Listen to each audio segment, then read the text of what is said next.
Hello everybody and welcome back to another episode of Let's Read Katawa Shoujo.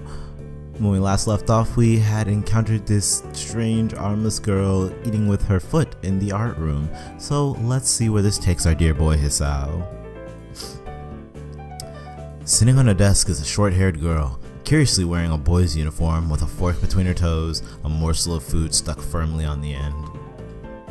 This odd way of dining seems to be caused by our apparent lack of hands, but her presence here is what takes me aback even more. How did I miss her before? She's sitting in a corner very still, but I still somehow took her as a part of the furnishing or a statue at first glance. I'm not being too observant today as a whole. The girl seems to be frozen in place, staring at me with her huge eyes like a rabbit in headlights. She's staring at me, her mouth wide open, ready to accept the fork. I'm staring at her, my mouth wide open, suddenly remember I didn't finish my sentence and trying to think if I should. This weird stalemate keeps both of us stunned keeps us both stunned into silence, punctuated only by the wall clock ticking rhythmically. Hello. The girl stuffs the fork full in her mouth and is now staring at me expectantly while chewing. This is a bit awkward. Hello. I was told to pick up some supplies from here, for some festival stalls I think. I didn't think there would be someone here. There isn't. That's why I came here too. She picks up another forkful. Doesn't that mean you're here then? She raises her eyebrows as if she was suspecting my observation was false. You are pretty observant. I guess it does. But who are you? This girl is pretty straightforward, isn't she? I'm Nakai. Hisao Nakai. I just transferred in on Monday. I'm Rin. Tezuka Rin. Rin Tezuka. I won't shake hands with you, but at least we know who we are now. That's very nice. Her deadpan manner of talking makes it hard to determine whether she's joking about shaking hands or not. It kind of bothers me. Joking about these matters doesn't feel appropriate at all. While I'm trying to figure out what's appropriate and whether this girl is, she seems to have lost interest in me and is now gazing yearningly back at her food. Can I continue my lunch? If you don't mind me, I won't mind you. If you need to get your stuff, the supplies are at the back. Go right ahead, but lunch? School's already over for the day. What word would you use then? There is no word for a meal you eat after lunch but before dinner, right? It bothers me very much too, but I don't really know what I should say. I don't think you are supposed to eat a meal between lunch and dinner to begin with. But I'm hungry now, and my delicious boxed lunch would go to waste otherwise. I have curry. It's very delicious. With much decisiveness, Rin once again picks up the fork between her toes, and with at least as much impoliteness, she points it straight at me. So, Nakai, what brings you to this place? I'm wondering if this is a decent Rin voice, because she gives me like a nasally, like, very mellow, not very flowy kind of voice. I can't fucking describe it, but you know what I mean. But I don't think I'm doing it right. I'll experiment a little. Like I said, I was told to look for these things. No, the school. No, wait, fuck. No, the school. From outside, you look fine. Is your problem inside? I come to a full stop, opening my mouth but not getting a word out. I can guess. I am good at guessing, better than most people. Rin cuts me off before I can answer her question, or skirt around it somehow. I don't know which I would have done. I froze in front of the issue again. I haven't even told anyone here about my condition, or maybe it's only because it hasn't really come up. I do get the feeling that not making issues of this is part of the social code here, as the teacher said. I wonder if the people here could relate. Probably not any better than any normal person could. I can't relate to Shizune's circumstances or Lily's either. Naturally, while I go through this in my head, Rin keeps considering what my condition could be, with an overtly contemplative look on her face. She puts her fork between her lips and leans back, looking at the ceiling as if the answer was written up there. A beam of light illuminates her face from the window side, creating a mask of dark shadow on the other side.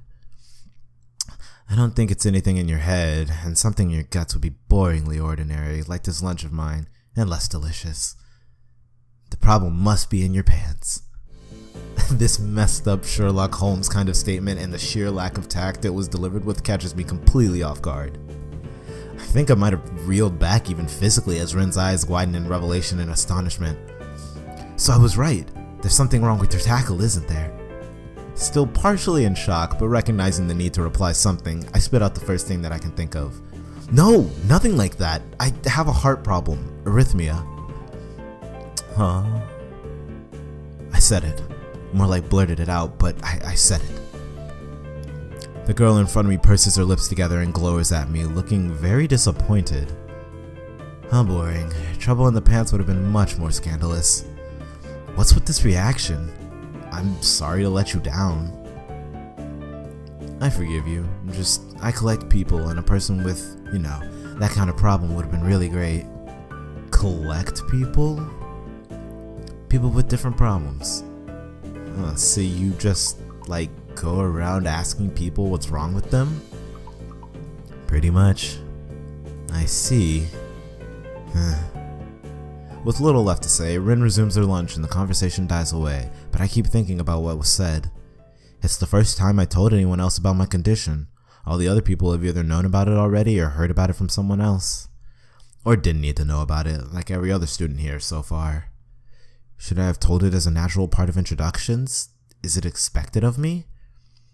Hi, I'm Masao. I have a very serious heart condition. Is that how I'm supposed to go around introducing myself from now on? As if our disabilities would define us. What a disgusting thought. Or maybe this Tezuka girl just has an unnatural interest in such things. As I walk to the back of the room to pick up the items on Misha's list, a chance opens to study Rin from the corner of my eye. Her hair is a burnt auburn, almost orange, and cropped short. Long hair would probably be impossible with no arms. The boy's uniform and the lack of arms make her look very thin, almost scrawny. She's not particularly pretty, except for her murky green eyes, which flicker restlessly from below her short bangs even when she eats. She's kinda cute. Her eyes are really far apart. It's kinda fucking weird. Anyway. The distance and the shadows make it seem like they don't reflect sunlight at all, but instead absorb all of it within them like deep wells. She moves her feet almost as deftly as a normal person would use her arms. However, I can see how this sight would discomfort people, especially while eating. It makes me feel a bit uncomfortable at least. I hesitate to think about the word unnatural, but it's too late now, isn't it? I keep searching the cabins and cabinets? Whatever. And shelves for Misha's things, but after enough time passes, the silence grows too uncomfortable, so I try to force some conversation out of this strange girl. So, do you always eat alone and this late, or do you get the occasional visitor? Visitors. Maybe you are my first occasional visitor, but I don't always eat alone either. Sometimes I eat with a certain person on the roof if she's not horsing around. Horsing? She likes to do sports. Oh. And that's all I can think of to say. Both of us fall silent again as Rin forks the last bits of her meal to her mouth. I look down at my haul and double check it with Misha's list. It seems I have everything except plywood. So I think I have all the things now. That's very nice for you. Don't feel obliged to stay. I was about to take a nap anyway. You need to do whatever you're going to do with that stuff anyway, right? Or perhaps you like to watch girls sleeping.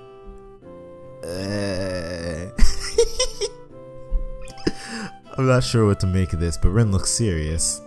Even if I did, I think I have to be going. I'll catch you around, Tezuka. You can call me Rin. I feel that our relationship is at this point good enough to warrant this much. I was already turning to make my exit, but she draws me back in. Fine, then I'm Hisao. Then you are.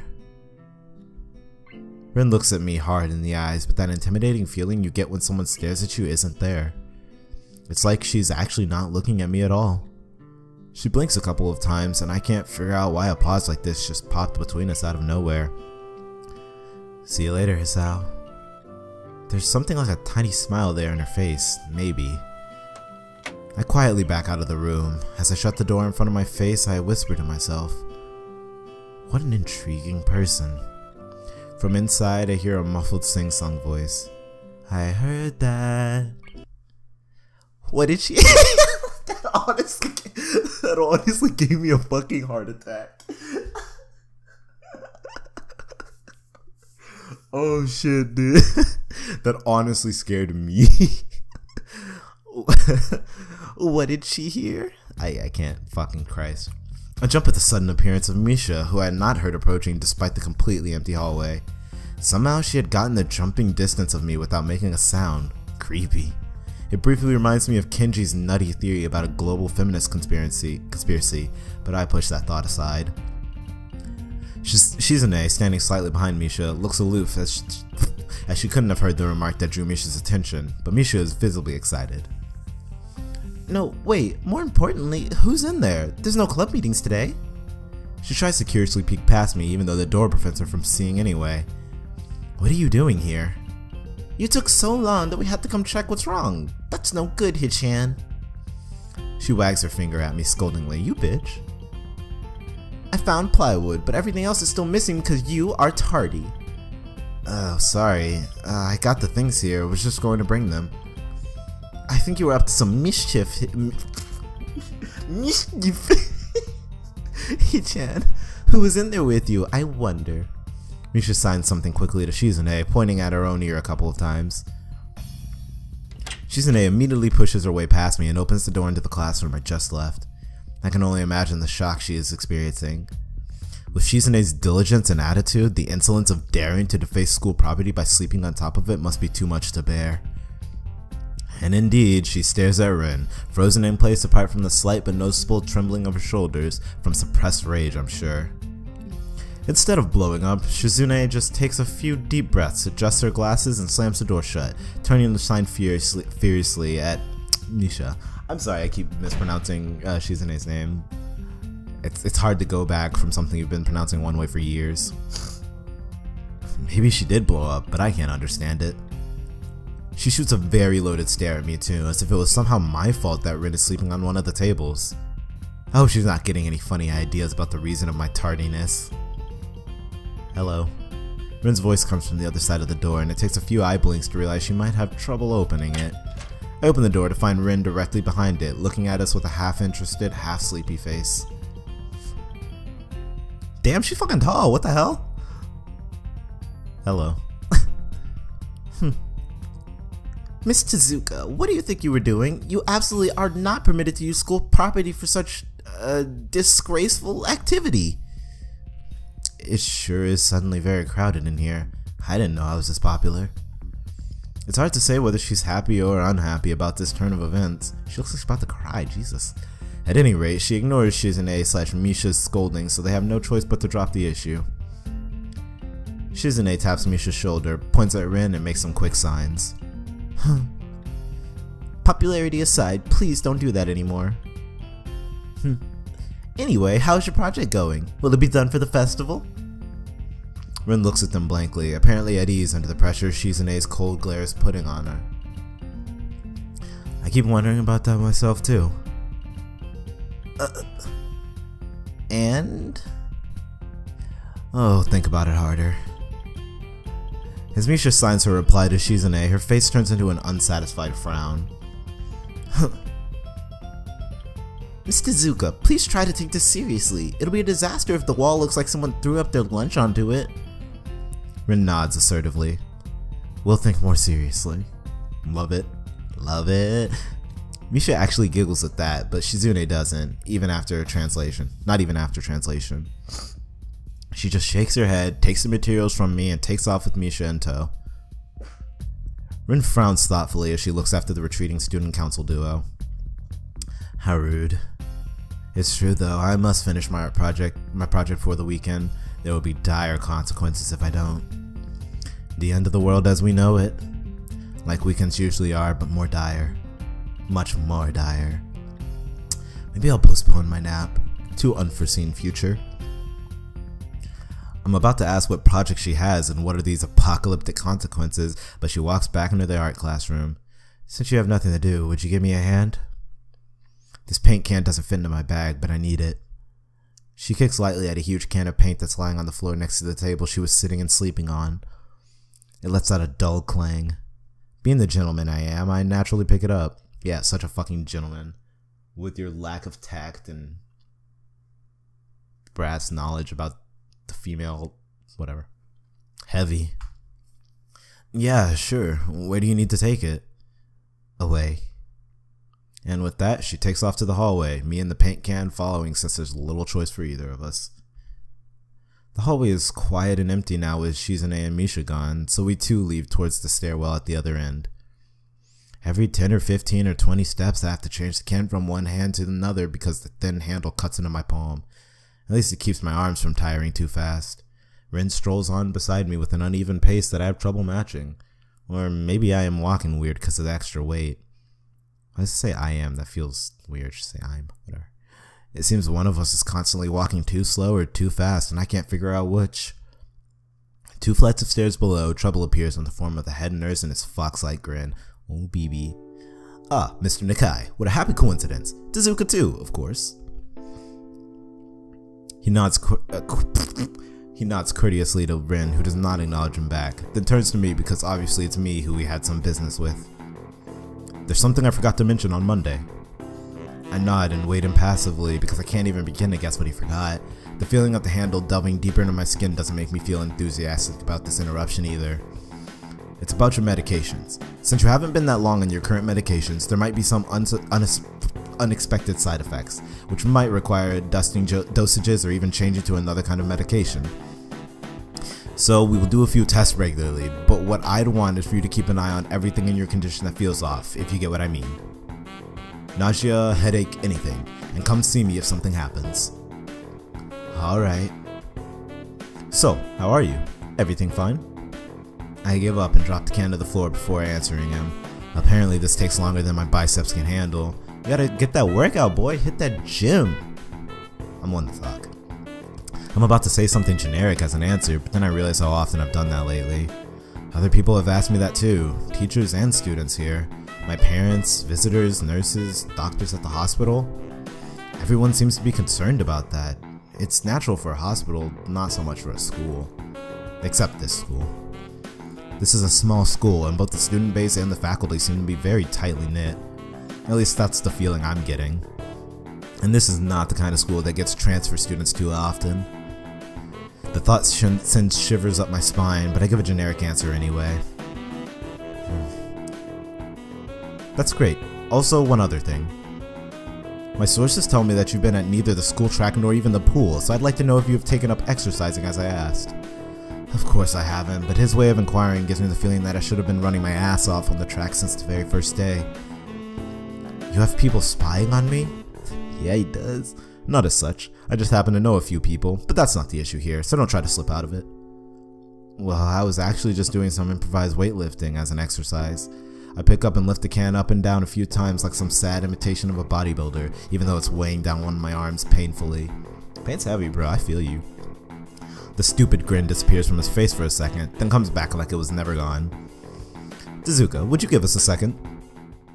The nurse grabs me by the shoulder without waiting for Rin's permission, which she didn't need in the first place, and drags me aside. When I told you to exercise, I wasn't joking. I understand that you are still in your first week and all, but please don't ignore the importance of this. The reason I'm coming down this hard on you is that habits are not easy to form. The more you slip and postpone, the harder it'll be. It's the same with everything, like dieting. Can you promise me to be more serious about this from now on?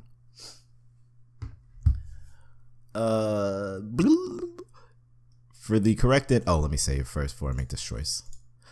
I know before I make every choice I keep saying for the correct ending, but whatever. I just want to make it clear that I'm not choosing these choices because I actually want to. We have to say maybe. Maybe. No, I mean, he gives me a nasty sort of look when I say that, making me try to take back the word. I mean, fuck. Shit. Sorry. I mean, I don't know. I'm still trying to get used to the school. I'll promise to try, though. You're not being very convincing there, Hisao. Tip number 1, medical professionals are not amused if you take their advice lightly. What's up with him? As if a day or two would make that much of a difference. I didn't do anything at the hospital either. Yeah, okay, sorry. He studies me for a moment and then shrugs, smiling again. Okay, that's more like it.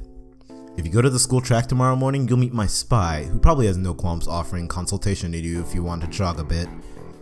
Consultation? See you around. He leaves with a wave of his hand and no answer, and I walk to Ren, who has been waiting, idly leaning against the hallway wall and staring at the pale lighting fixtures in the ceiling. Even when I approach, she doesn't move her eyes off them. Are you getting medications for your heart thingy? Were you listening? It comes out more accusatory than I intended, accidentally lashing out on her. But even so, I don't really want to start talking about it. I just met her. I don't know her. It's not her business. The nurse seems to be happily ignorant about my confidentiality too, talking about that kind of thing in public. But it's not Rin's fault, is it? I look at her, suddenly feeling a bit guilty, but Rin is just staring past my shoulder quizzically, her head tilted like a bird's. I don't know why this is so hard for me. It feels like there's some inexplicable lock that prevents me from being more upfront about this. Yeah, therefore my heart. Will they make you better? No, not really. They just make me a little less worse. Rin keeps looking at me for a while longer, and she neither says anything further nor displays any kind of emotion I could discern. I'm thankful that she doesn't. I think I'm still not quite used to all this. At the hospital is easy, but I still haven't sorted my feelings about having to live a normal life with this disability. We leave the main building and Rin leads us onwards towards the dorm. We stop at the small patch of greenery in front of the dorm building. The dorm is built on a slightly elevated ground with a wall and a few trees that everyone has to circle around every time they come or go. It's probably the only inconvenient design in the school. The entire wall, made of the same kind of bricks as the building itself, has been covered with some sort of painting. Most of it is still mere sketches, quick lines drawn with black and white against the gray plastering that covers almost the entire length of the wall, but some places look a bit more finished. There are human faces and legs and hands. I can't quite say what the painting as a whole might portray.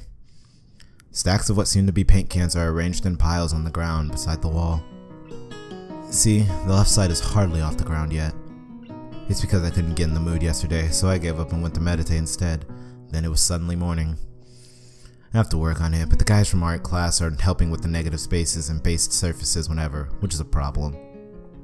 It's easier to paint big areas if there are a lot of people with hands. The reach is better, and it's faster too. She goes on a tangent of a tangent, waving a little with her arm or whatever of it is actually is, to demonstrate even though I get the point already. The white cotton of her sleeve flaps around and it makes me think it could look sadder than it does. But it makes me feel out of place, like almost every tangible reminder of the student base's special properties has in the past few days. This girl doesn't notice my dreary feelings, of course, or the fact that she lost me a while ago already, and just keeps on blabbering. So that's why I'm trying to figure out if there's something I need to figure out, and then figure that out before it's too late and all hope is lost. Why would the hope be lost? Because paint has to be painted, and then it has to dry, and then it has to be painted over with another kind of paint. It takes time. She finally stops, apparently thinking she made some kind of a statement that makes sense. I think it's best to start from the top. So this is your project? You did this? Yes. All of it? Yes. Nice, but I stumble with my words, suddenly feeling like I've walked straight into the minefield of political incorrectness. It's okay, you can say it. I probably won't get mad. I blush really hard. I don't really know what would be the right thing to say, if any. It feels that I'm way more sensitive than Ren is, though. This is really awkward. Don't you want to ask? How do you paint without hands? See, I'm an easy person to talk to, right? With my feet. That is the most adorable face I've ever seen in my fucking life. I almost guessed that already, but isn't that hard to do? You're good at guessing. Anyway, I don't think it is, but maybe I'm used to it by now. I can't get my mind around the fact that she could be an artist, but seeing how adept she was at using her feet to eat, I figure painting might not be a problem either. Neither of us has anything more to add to the subject. The afternoon light works pretty well. I was afraid it would look too flat, but it's not like that after all. I think it's actually pretty interesting. I wanted to see what it looks like in a dim light. Do you think it's flat? Well, paintings tend to be flat. Not like that flat, you know, flat. Like some people are. No substance, no meat where there should be some. I know a few girls who, okay, I get it, but I couldn't really tell. I'm not that good with art. I can't name any artists or artistic terms. I almost said autistic, Jesus. So I don't really have anything to say. Ren shrugs her shoulders at that, saying, suit yourself, without saying it, and looks up at the sky as if trying to look for something up there. I didn't think I'd get any actual work done, but if you give me a hand with the paints, I could do a little before it's too dark. I wanted to get a halogen lamp like the ones they have at the sports track, but there aren't any. And sure is quick to recruit my help, as well as Shizune. It really makes me feel that the festival is such a big project that every pair of hands is needed. You rude bitch. Why not? I'm not really sure if I can be of any help though. It's just mixing some paints, you can do that. Do you have motor control problems like, you know, those people who have some? Cerebral palsy, maybe? Not that I know of. I get it. Heart thinking has nothing to do with that. She gives me a sly look for no reason. No, it doesn't. Let's do it then. Okay, so this is kind of long. I'm gonna cut it here. It's kind of an awkward place, but I know the scene goes on for a little bit longer anyway. So we're gonna go ahead and cut it here. I'm gonna thank you all for joining me on this wonderful episode of Let's Read Katawa Shoujo. I hope you all have a fantastic day, and I will see you in the next episode. Thank you all for watching once more, and peace out, guys.